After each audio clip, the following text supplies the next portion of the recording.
Czasy mamy takie, że jeżeli szukacie rodzinnego, przestronnego, komfortowego samochodu, który pomieści Was i Wasze liczne potomstwo, bo na przykład macie 3 albo 4 dzieci, to niestety zbyt dużego wyboru nie macie. W dodatku musicie szykować gruby, naprawdę gruby portfel, bo za takiego Kodiaka 7-osobowego Skodę zapłacić trzeba dzisiaj 250 000 złotych. A teraz zobaczcie, co za te same pieniądze, czyli 250 000 złotych, oferuje Wam Hyundai. Hyundai Staria. Nazwa nie jest przypadkowa, bo to stary samochód. Na rynkach zagranicznych debiutował w 2021 roku, ale do Polski wjechał dopiero co.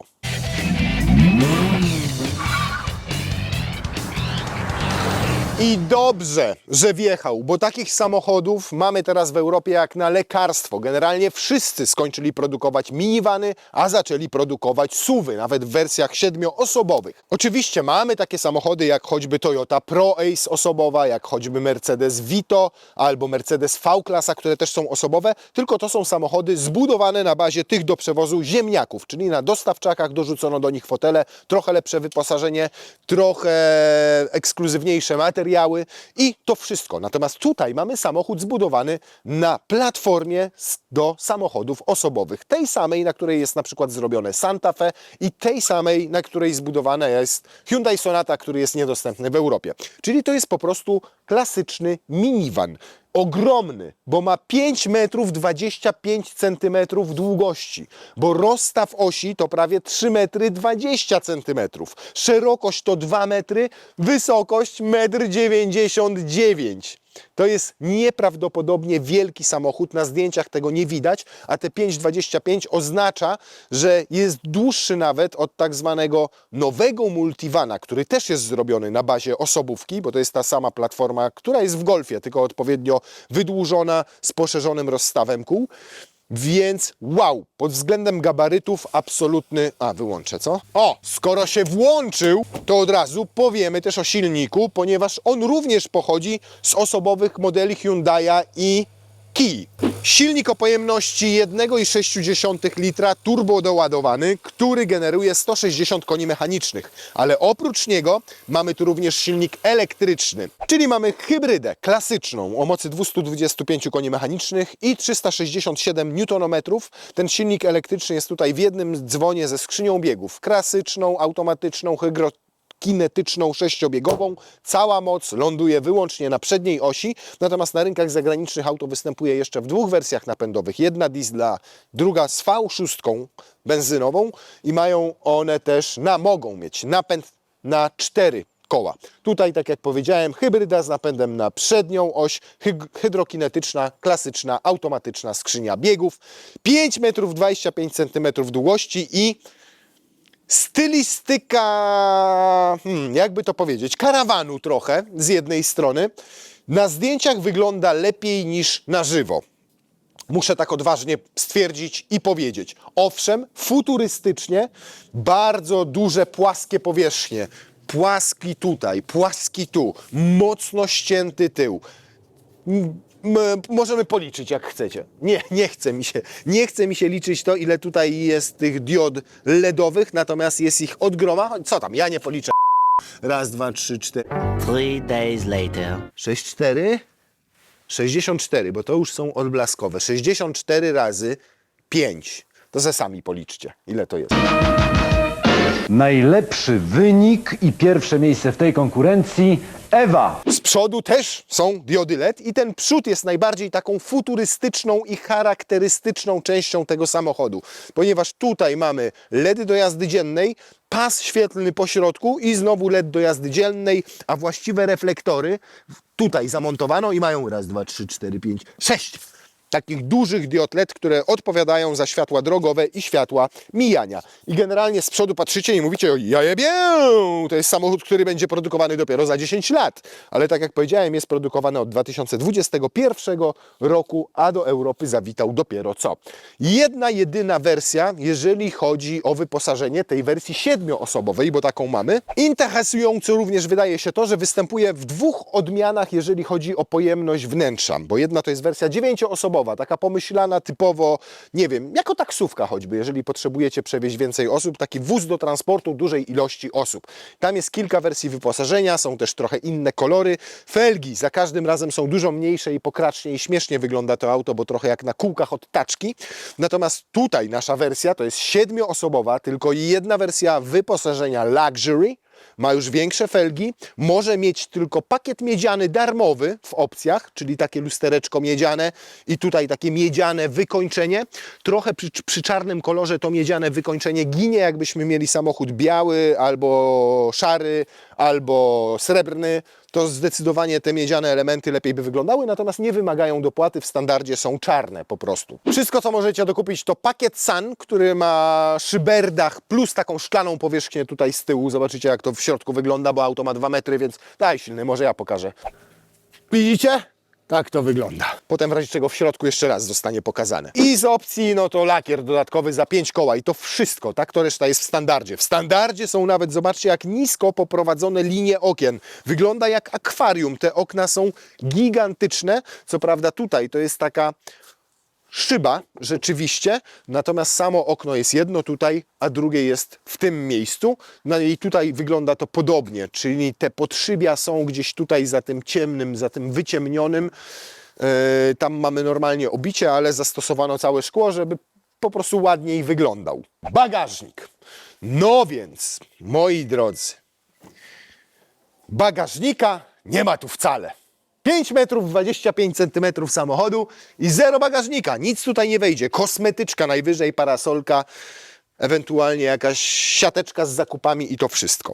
Ale spokojnie, aż tak źle nie jest, ponieważ robicie tylko tak, przesuwacie to do przodu i przestrzeni macie więcej. Kanapa nie jest w żaden sposób dzielona. Tu są po prostu 3 siedziska zależne od siebie, czyli połączone.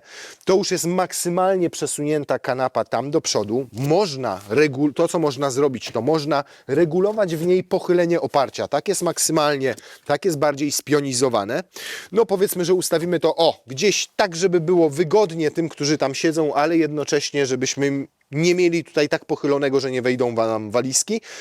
I zobaczmy, jak to wygląda. Minus, i już teraz można o nim powiedzieć, o ile w takim nowym multivanie bardzo prosto można wyjąć, przestawić niektóre fotele, pozamieniać miejscami, w ogóle wymontować, zostawić w garażu, złożyć, to tutaj są możliwości tego typu ograniczone, bo musielibyśmy te zaślepki wyjmować, używać klucza, rozpinać pasy, kombinować, wiązki tam poodpinać i dopiero wtedy by nam wyszła. Oczywiście, zawsze możecie na przykład złożyć w ten sposób kanapę i tutaj też umieścić jakieś bagaże, no ale sami widzicie, jak będzie to wyglądało. Ale jest inna opcja jeszcze.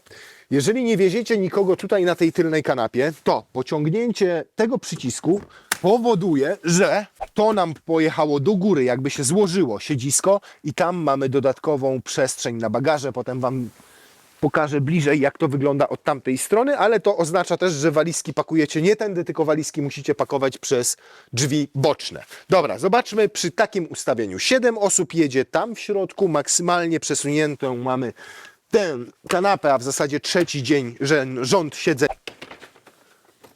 2 duże walizy w ogóle bez problemu, ale w zasadzie to koniec możliwości załadunkowych. Przynajmniej jeżeli o bagażnik chodzi. Tu jeszcze jedna kabinówka, no może... No nie, nawet nie będę próbował. No więc 2 duże walizy i 1 kabinówka. Jeżeli to bym zrobił, spionizował, to w ten sposób niestety nam też nie wejdą. Widzicie, już wjeżdżają na próg, blokują zamek, więc nic z tego. No oczywiście, jak macie 7 osób, to możecie próbować ułożyć takie walizki, jedna obok drugiej. 1, 2, 3, 4, 5, 6 wtedy tu wchodzi, ale jeszcze tutaj na górze możecie kolejne 1, 2 i jeszcze zostaje Wam trochę miejsca na 1 i 2. Więc 8 plus 7, 15 walizek kabinowych. W zasadzie po 2 sztuki na pasażera. Więc z dużymi Problem, nie polecam, z małymi takimi kabinówkami będzie znacznie lepiej i już naprawdę da się wtedy pojechać w 7 osób na dłuższe wakacje. Każdy ma po 2 kabinówki. Natomiast co ciekawe, wersja 9-osobowa tego auta, która ma z przodu 3 fotele, w drugim rzędzie 3 fotele i w trzecim rzędzie 3 fotele, a w zasadzie siedziska, ma 2 razy większy bagażnik de facto, ponieważ kanapę zamontowano bliżej środka samochodu i generalnie układ wnętrza jest zupełnie inny niż tutaj. A jaki jest tutaj? No to teraz się szykujcie na niespodziankę. Elektrycznie otwierane drzwi. Oczywiście w cenie 250 000 złotych. Jak chcecie je zamknąć, to albo znowu pociągacie za klamkę, albo wsiadacie i tu macie taki przycisk, cyk i już się zamykają. Właśnie dlatego w wersji 9-osobowej jest więcej miejsca na bagaże. Bo w wersji 7-osobowej przewidziano tutaj fotele typu relaks i nawet relaks, słowo, nie oddaje tego, jak można je tutaj sobie ustawiać, uwaga, elektrycznie. Teraz mam maksymalnie przesunięty do tyłu. Nie, jeszcze to nie było maksymalnie. Teraz przesunąłem maksymalnie. To jest maks. I Bąku siedzi z wyprostowanymi nogami. Nawet nie próbowałem tam siadać, bo to nie ma najmniejszego sensu. Jednym przyciskiem mogę sobie, w ten sposób zrobić. Robi mi się kołyska, zobaczcie, całego fotela. On jeszcze podnosi tutaj pod dupkę. I teraz zrobiła mi się kołyska, gdzie mogę prawie sobie... To jeszcze nie jest maks. Jeszcze jedzie mi, zobaczcie, oparcie w dół. Jeszcze. Teraz to jest maks. I teraz uwaga. Widzicie, co się dzieje, jak wysuwa się podnóżek? Zobaczcie, wyjechał. Jeszcze. Teraz. Biznes klasa. Nic nie robiłem z przednim fotelem. Jakbym miał 2,50 wzrostu, to jeszcze mógłbym sobie go tu przesunąć i jeszcze pochylić do przodu. Zobaczycie, ile tam mam miejsca, bo zaraz będziecie gadali, nie wsiadłeś z przodu na fotel pasażera. Więc żeby nie było wątpliwości, tutaj mam tyle miejsca. Tak sobie siedzę tutaj na tym fotelu. Dobra, no teraz luzik. Oczywiście drugi ma tę samą funkcję. I to jeszcze nie koniec, bo oprócz tego, że macie regulację, proszę, kołyski, możecie sobie robić kołysk. Przepraszam bardzo, on jeszcze bardziej teraz podjechał do góry. Ja pitole. Jaka podsufitka! Z takiego welurku z alkantary, ja pitole. To jest ten szklany dach duży tu i tam z przodu jest ta otwierana część. Jak tu fajnie. Nawiewy dla pasażerów 3. rzędu, 2. rzędu i tam nawet, nie wiem, u sufitu na stopy mają. Co ciekawe, klimatyzacja nie jest 3-strefowa, tylko 2-strefowa, bo jedna strefa to jest dla pasażerów siedzących z przodu, nie mogą sobie zmienić temperatury pomiędzy prawą a lewą stroną, natomiast tutaj jest druga strefa dla 2. i 3. rzędu siedzeń. Ale zobaczcie na przykład, jak skonstruowano tutaj te roletki. Nie zapinane do góry, bo tutaj to mielibyście już daleko, tylko są u dołu, mają haczyki, a zjeżdża i jest tutaj u góry mocowana. Fajnie się otwiera to okienko, gdzie zazwyczaj w samochodach tego typu w ogóle nie możecie otworzyć tego okna, a tutaj zobaczcie, jeden ruch i jest całe otwarte, nawet nie musicie mieć elektryki, która dodatkowo podniosłaby masę samochodu. I jednym przyciskiem sobie go składacie do takiej pozycji siedzącej, no i również wtedy macie naprawdę mnóstwo miejsca. Nawet zagłówek jest tak wyprofilowany typowo na wypoczynkowy, żebyście głowę mogli sobie oprzeć tutaj z boku. No natomiast nie jest, naprawdę za 250 000 nie jest elektrycznie regulowany. Wstyd Hyundai. Wstyd i hańba. Pasy bezpieczeństwa w fotelu, tak jak tutaj widzicie. Są podłokietniki kapitańskie, ale nie regulowane. W żaden sposób nie można tutaj czymkolwiek kręcąc zmienić ich wysokości, ale są na naprawdę idealnej wysokości. Myślę, że każdemu przypasuje. No i co? Chcecie wsiąść do tyłu, nie? No oczywiście. Jedyne, co się ręcznie w nich robi, to się przesuwa przód-tył. To jest maksymalne przesunięcie do przodu. Teraz, jak jedziemy gdzieś w dłuższą drogę, nadal oczywiście mogę sobie sterować, pochylić oparcie na przykład do tyłu, nie? Ale i tak, zobaczcie, tego miejsca jest tutaj po prostu dużo. Mnóstwo na kolana. Pod fotel mogę sobie stopy włożyć. Mam tutaj gazetownik, jakąś dodatkową siateczkę, na przykład na telefon komórkowy, który mogę podłączyć sobie do gniazda USB-C. Tu mamy drugie dla pasażera obok. Mamy szufladkę. Jedną, tu jak wysuniemy, to mamy uchwyty na kubki, tu mamy jeszcze taki ala stoliczek, potem jak wygląda podłokietnik z przodu pokażę Wam bliżej. Tu jakieś tam haczyki, cykorki też są, więc tu z tyłu naprawdę można komfortowo, fajnie podróżować. Co się dzieje, jak chcemy wsiąść do tyłu? No i tutaj zaczynają się nam tak zwane schody. to naciskamy, to zaczyna pracować, czyli czekamy. Czekamy cierpliwie, czekamy. I musimy się przeciskać przez ten otwór tutaj. Czyli najpierw musieliśmy przesunąć maksymalnie fotel do przodu, potem jeszcze elektrycznie to złożyć i teraz trzeba tam wsiadać. To świadczy też o tym, że została Staria zaprojektowana głównie jako komfortowy minivan dla osób 4 w tej wersji 7-osobowej i ewentualnie wożenia 3 dodatkowych pasażerów tam z tyłu, ale na co dzień jakbyście mieli tę procedurę przeprowadzać, to byście taka jest prawda. Dlatego lepiej wsiadać do tyłu zupełnie inaczej. Pozostawić ten fotel w takiej pozycji, w jakiej siedzieliśmy. Niech on sobie będzie odsunięty trochę, a wsiada się do tyłu tak. Szybsze i praktyczniejsze, nie? Ale teraz jeszcze raz muszę, przepraszam silny, to dużo jest tu kombinowania. Teraz znowu będziemy czekali, żeby silny miał lepszy widok na to, co tam się dzieje. Bo tu mamy tyle tej dodatkowej przestrzeni na bagaże, o której Wam wspominałem, nie? Czyli tu możemy sobie, jak jedziemy gdzieś dalej, w osób 4, a nie w osób 7, jeszcze dodatkowo przechowywać różne rzeczy. Minus tego rozwiązania jest jeden. To jest wszystko fajne, ok, rzeczywiście mogę sobie tu włożyć walizkę czy 2, ale na przykład lubię pojechać takim samochodem na narty w osób 4 czy 5 i te narty transportować w środku. A tutaj w zasadzie w takim ustawieniu jest to niemożliwe, ponieważ one nawet tam prześwitem pod kanapą nie przejdą, bo tu zobaczcie, są takie specjalne wzmocnienia. Więc nie da się niestety przetransportować tutaj nart. W dodatku te dywaniki są takie średnio dobrze zaprojektowane. Nie, dobrze, tylko ktoś tutaj niepotrzebnie to przesunął tam daleko. O, i tutaj, o tak. No to musi, jak puzzle, to wszystko ładnie musi pasować. No dobra, a jak nie wieziemy tutaj bagażu, tylko jedziemy właśnie większą ilość osób, to proszę. Mamy tak. To. No i zdecydowanie trzeba to bardziej pochylić do tyłu, więc to trzeba pociągnąć. Nie, to... O! I tu jest teraz super pozycja. I zobaczcie, ile jeszcze tutaj mam miejsca. Przypominam, że to już jest maksymalnie przesunięta do przodu kanapa, bo jak do tyłu zrobię, no to w ogóle mogę tu znowu siedzieć w ten sposób. Ale bagaże już się nie zmieszczą.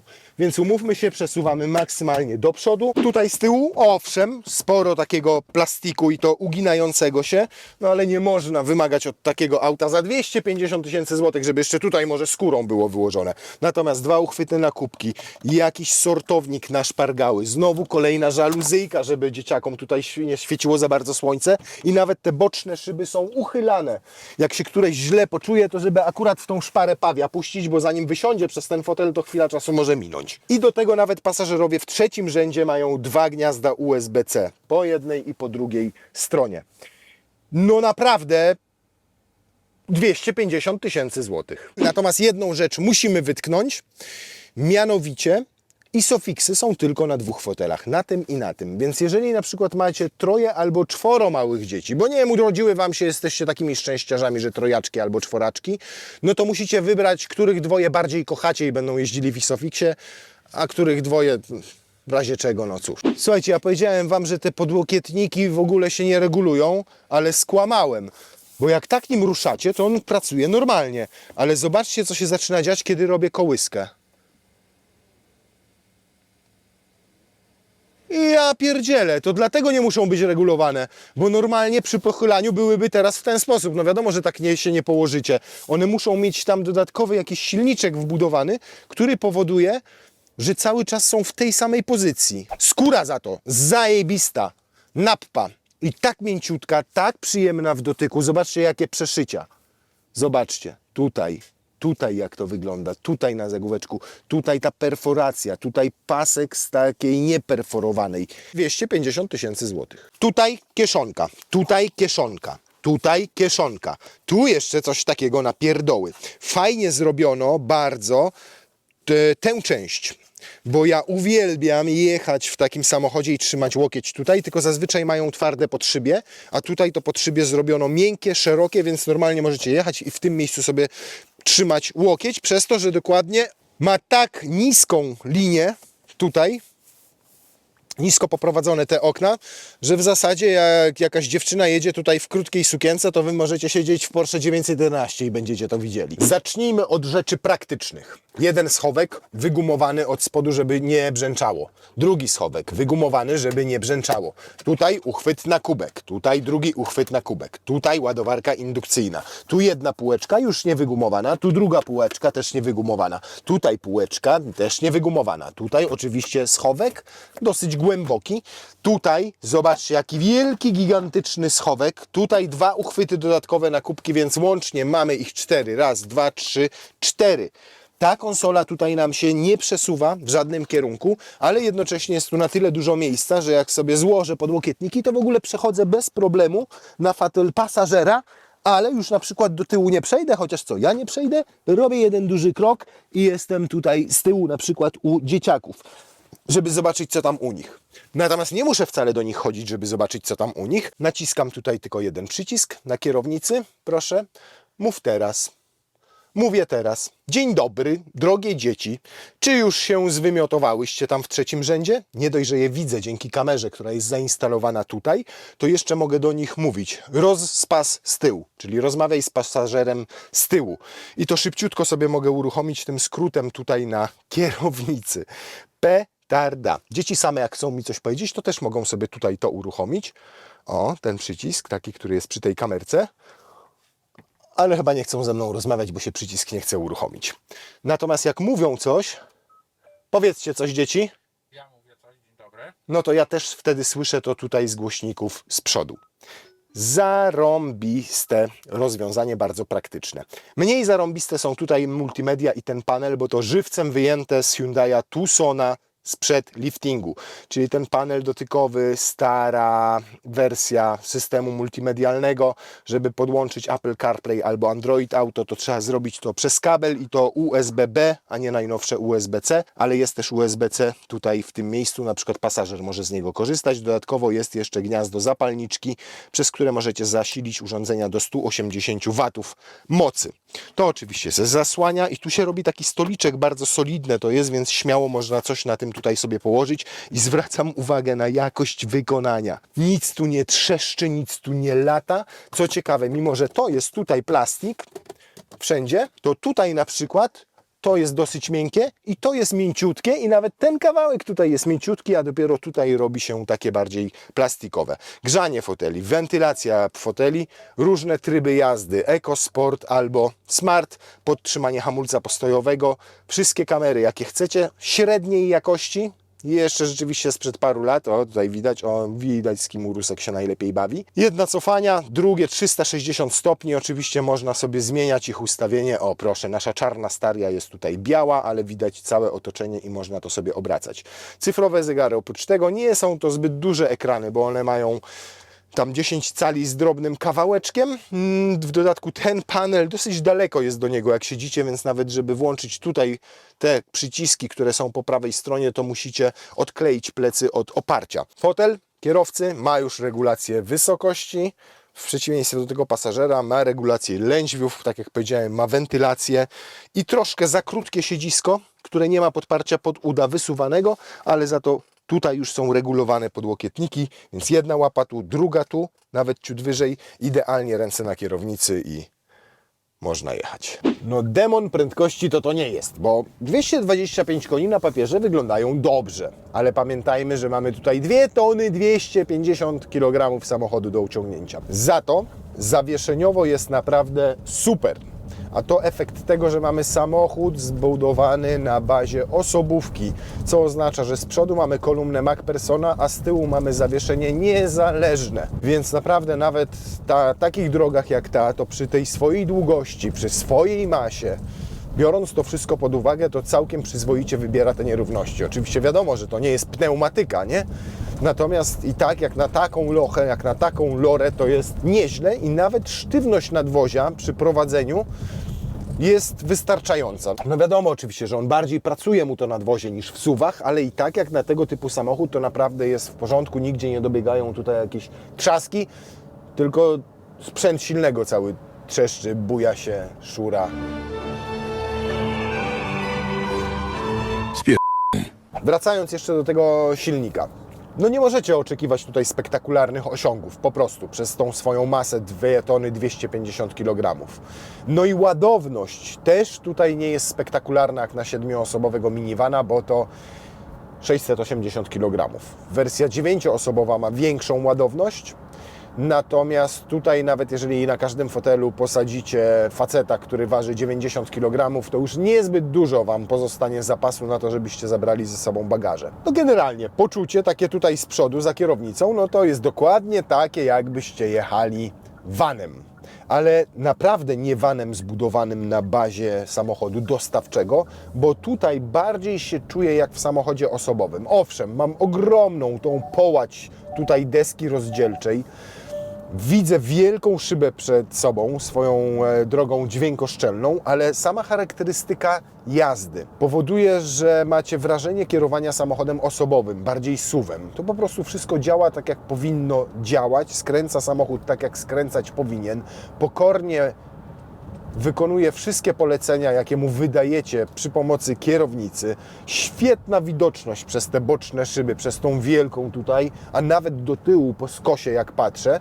Najgorsza jest tak naprawdę tutaj we wstecznym lusterku, ale i tak niezła. Po prostu chodzi o to, że samochód jest bardzo długi, jak jakieś auto blisko Was podjedzie tam z tyłu, to jak jest niskie, to możecie go w ogóle nie zauważyć. Możliwe, że będę nieobiektywny w ocenie tego, jak się tutaj czuję w miejscu kierowcy, bo ja uwielbiam tego typu samochody. Miałem kiedyś V-klasę, lubiłem nią jeździć, jeździłem wieloma minivanami, po prostu odpowiada mi ta pozycja za kierownicą zdecydowanie. Tutaj jeszcze ta kierownica naprawdę jest tak dosyć dobrze ustawione, bo czasami w vanach one są bardziej jak w samochodach ciężarowych, tutaj jest zdecydowanie bardziej jak w osobówce, więc generalnie nie czuję żadnej różnicy pomiędzy prowadzeniem w SUV-ie a tym samochodem. Podoba mi się to, że jest tak daleko ten ekran, bo zastępuje head-upa, można powiedzieć. Super jest widoczny, wszystko dobrze na nim widzę, natomiast ktoś, kto ma problemy, też nie, jest na tyle blisko, że każdy przeczyta na nim wszystko, co powinien. Przejrzysty, jasny, czytelny. Oczywiście zmienia się w momencie, kiedy zmieniacie tryby jazdy też. No i na przykład przy takich 90 na godzinę na bocznych drogach niesamowite jest to, jak ten samochód jest wyciszony. Absolutnie żadnych szumów wiatru.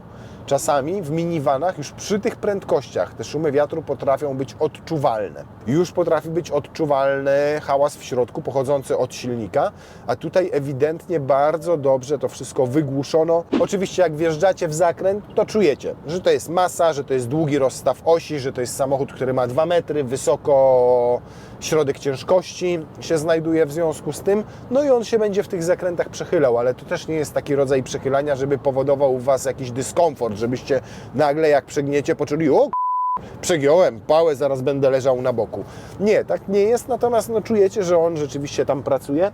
Fotel na szczęście w miarę tutaj trzyma po bokach, więc też się z niego nie wymskniecie i nie wysuniecie i podobnie jest z tymi fotelami w drugim rzędzie. Podobnie jak w innych Hyundaiach, taki tutaj ten układ hybrydowy czasami ma pewne zawahania, albo inaczej, skrzynia biegów nie zawsze dobrze dopasuje bieg, czasami włączy się z opóźnieniem, ale szczerze mówiąc w przypadku akurat tego modelu łatwiej i prościej jej to wybaczyć niż w przypadku innych Hyundaiów, bo zwracacie uwagę na co innego i co innego Was cieszy. Oto, czyli zużycie paliwa. 7,9 litra jazda bocznymi drogami, jazda po mieście. Jak na taką lochę to naprawdę niezły wynik. Spokojnie udawało mi się też uzyskać taki na poziomie 7,5 litra, natomiast to już wymagało więcej cierpliwości. Głównie od innych kierowców jadących za mną, a nie mnie samego. Natomiast naprawdę się zamykacie w tych 8 litrach przy normalnej jeździe. I jak to będzie przy takich 120 na ekspresówce, teraz zobaczymy. Oczywiście przez masę samego samochodu i przez fakt, że ma 700 kg ładowności, to jak wykorzystacie w pełni te możliwości załadunkowe, no to już tak dynamicznie nie będzie. I teraz przy wyższych prędkościach, żeby nadać mu dynamiki, to naprawdę musicie cisnąć ten pedał gazu, a wtedy zaczynacie też słyszeć silnik. I mówicie, że w tych Toyotach te skrzynie bezstopniowe tak wyją. Tu mamy klasyczny automat. Jak chcecie mocniej przyspieszyć, to on dokładnie tak samo będzie wył, bo będzie trzymał silnik na wysokich obrotach. Tylko nie będzie efektu zmiany biegu. Też ten poziom hałasu we wnętrzu jest akceptowalny. Nie jest oczywiście tak cicho jak w SUV-ach. Już delikatnie trzeba podnieść ten głos. No ale po to stworzono interkom. Jak chcecie z kimś tam z tyłu pogadać, to do tego właśnie to służy. Mów teraz. O, i zaczynam mówić. Halo, słychać mnie tam? No nawet ja sam siebie słyszę, bo jest takie echo, taki pogłos. Spalanie, jak wtedy będzie wyglądało w takiej trasie? No musicie być przygotowani na wynik na poziomie 10 litrów na 100 km przy 120. Jeżeli to będzie już 140, to takie 11-12 litrów bardziej. To wynika i z gabarytów, i z dużej powierzchni czołowej, czyli trochę innej aerodynamiki, no i z wagi samej w sobie i z tego, że jednak nadal hybrydy Hyundai'a i Kia w przeciwieństwie do tych japońskich, one nadal zużywają więcej paliwa w momencie, kiedy jeździcie nimi w trasę. Są ekonomiczne na bocznych drogach, są ekonomiczne w mieście, ale w momencie, kiedy zaczynacie szybciej jechać na drodze szybkiego ruchu albo na autostradzie, no to już siorbią z tego zbiornika paliwa. Sam zbiornik z paliwa na szczęście udało się wygospodarować całkiem spory, bo ma 65 litrów, więc nawet jak te 10-11 będziecie zużywali, to i tak powyżej 500 km, a nawet 600 przejeżdżacie na jednym tankowaniu. To już taki wystarczający zasięg moim zdaniem w tego typu auty. 10,2 sekundy według producenta. Jak na auto tych gabarytów i tej klasy to naprawdę nieźle. Pytanie, czy znajdzie to potwierdzenie w takim naszym pomiarze. O, żeż ty w mordę, jak zamienił z przednimi kołami. Jak idzie jak dzik w żołędzie. Namieliło i zrobiło nam wynik 10,08, bo to już prawie poniżej 10 sekund. A jestem tu ja, jest tu silny. Ale na raz się tu tą lochą nie wykręci, nie ma mowy. I zobaczcie, wciskam mu, próbuję zrobić procedurę startu, a on absolutnie na to nie pozwala. O, grzana kierownica jest i można wyłączyć system kontroli trakcji, ale super. O. A to jest co ty, kurwa, autohold. Gdzie tu jest autohold? Też nic takiego. Jezu, jak namielił kołami! Pyk! Ja! Ja! 9,88. Ja! 32 setne lepiej niż podaje producent. Ja! Naprawdę? Powiem wam, że przy takim mocnym przyspieszaniu temu autu ani trochę nie brakuje mocy. 10 sekund dla minivana 7-osobowego, ciężkiego, ponad 2 tony 200 kg masy. Takie gabaryty, 5,25, hybryda. Naprawdę nie mam uwag. Subiektywnie wydaje się nawet jeszcze dynamiczniejszy niż wskazują pomiary, natomiast wymaga to deptania i przyzwyczajenia się do tego, że ten silnik pracuje na wysokich obrotach. Rozumiem, że ktoś nie lubi tego typu samochodów. Rozumiem to, że woli kupić SUV-a 7-osobowego na przykład, dużego, choć to nie zawsze zdaje egzamin, jeżeli chodzi właśnie o możliwości załadunkowe, o przestrzeń w środku, bo ten trzeci rząd w SUV-ach jest awaryjny tak naprawdę. Ale w przypadku tego samochodu najbardziej zaskakującym elementem jest cena. 250 000 złotych. Już z tymi 2 fotelami z tyłu, z wentylacją, elektryką, możliwością leżenia i spania. Już ze skórą nappa, już ze wszystkimi tymi multimediami, ze wszystkimi systemami wsparcia, kamerami, po prostu tak jak go tutaj widzicie, tylko bez szklanego dachu, to jest 250 000 złotych z drobnym grosikiem. Więc uważam, że to jest nie tyle cena atrakcyjna, to jest zajebista cena w tych czasach. Teraz zdarza nam się testować samochody, które pamiętamy 4-5 lat temu kosztowały 150 000 złotych, a dzisiaj kosztują 250 000 złotych. To auto oferuje więcej niż auta za 350-400 000 złotych, nie tylko jeżeli chodzi o przestrzeń, ale i komfort, takie choćby wyposażenie. Jeżeli szukacie samochodu naprawdę 7-osobowego, czyli takiego, w którym te 7 osób dorosłych przewieziecie, gdzie będzie Wam komfortowo, gdzie zmieścicie bagaże, to naprawdę jest to jedna z lepszych opcji w tym momencie. Strasznie mi się ten samochód podoba. Value for money w ogóle niedostępne nigdzie indziej w dzisiejszych czasach.